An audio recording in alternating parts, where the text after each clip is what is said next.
Hey guys, so today I'm going to be looking at, wait, this story is about me, so yeah, let's just get right into the video. Dude, my voice is a bit raspy today. Everyone in my 6th grade class had to go to Outdoor Nature Center for a 3-day camp. They have been doing it for 20 plus years.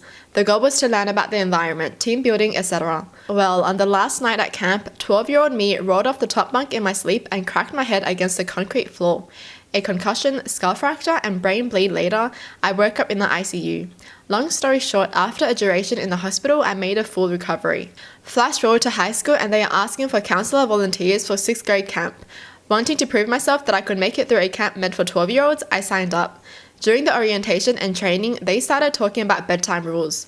Sure enough, they start telling a story about a kid who fell off the top bunk and was badly injured. Only I knew it was me. Rules are always made because of one person. That is my biggest nightmare too, you know, sleeping on the top bunk and then falling off.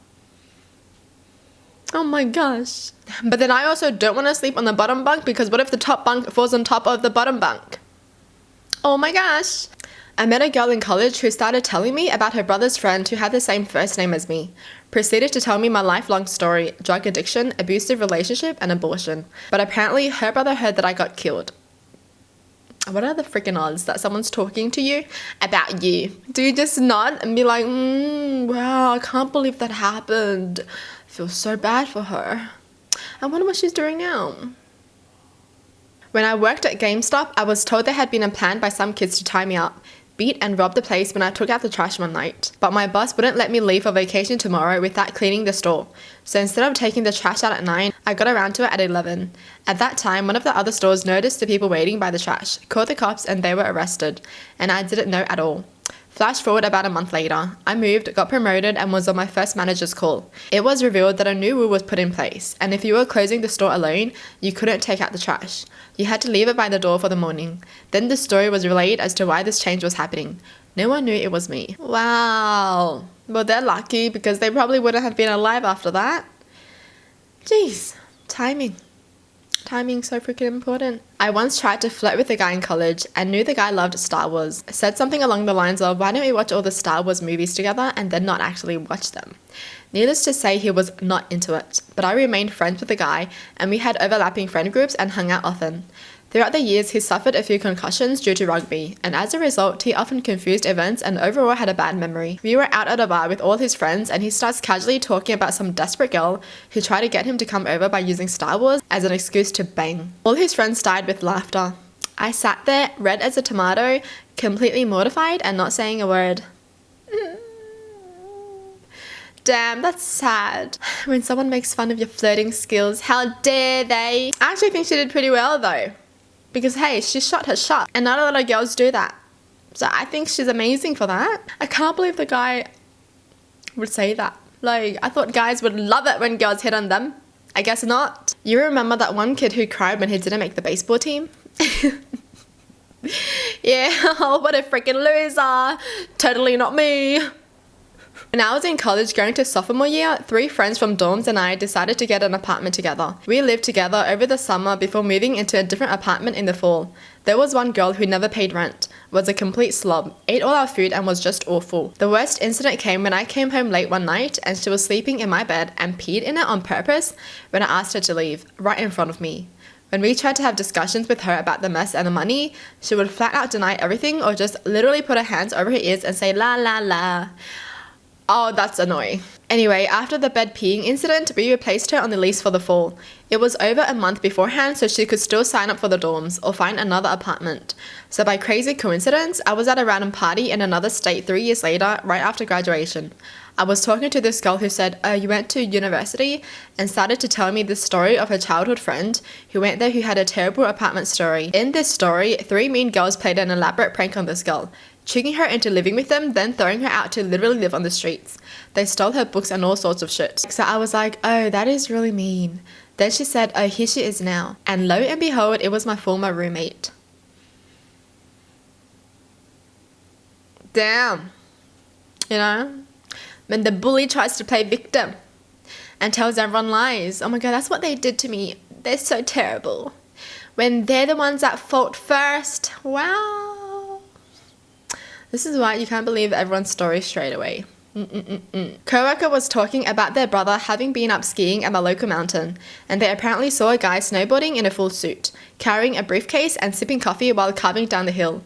Apparently it made for a really surreal day for them. I informed her that the guy in the suit was me, and that I do that every Sunday at my mountain, oftentimes as part of a whole crew of folks wearing suits. Aww, I'm just out there to make memories for people, so I was very happy I succeeded. That's cool. When someone tells you the story about you and they thought you were so cool. Well, I was super accident prone as a child. This led to an interesting trip to the ER. My sister was chasing me around the backyard with a little plastic shovel and I was fleeing for my life. I fled to the side yard and dove into some tall grass. Turned out there was a huge pile of redwood planks obscured by the grass. I dove in and came to an abrupt halt. I had managed to impale a roughly foot-long redwood splinter. The thing was about as thick as a pencil, right in between my left ring and middle finger, right through the webbing and all the way down to the wrist. I ended up in the ER, and I had this very, very attractive red-headed nurse that kept my attention even as a 9-year-old kid. I sat quietly while she slowly removed the whole twig from between my fingers. Yo, what the final destination shit is this? Fast forward 2 months. I'm camping with my grandparents and my grandpa is teaching me how to fish. I was using one of those 3-pronged barbed lures, and when I cast it, I noticed nothing hit the water, so I start reeling back my line and lure until it stops, and my arm starts hurting.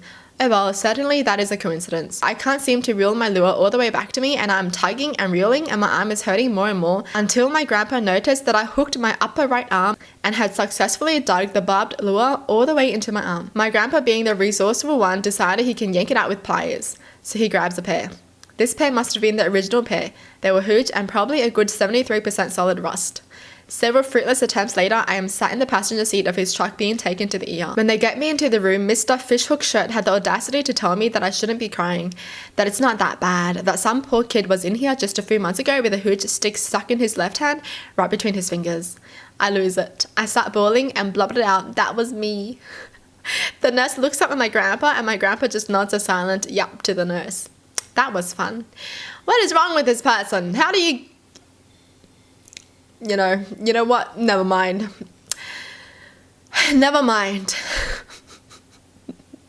They hooked themselves.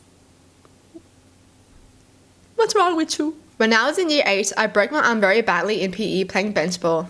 Like snapped in half, requiring 2 surgeries and over a year of physiotherapy bad. Fast forward to PE in year 11 and walking back in the same gym.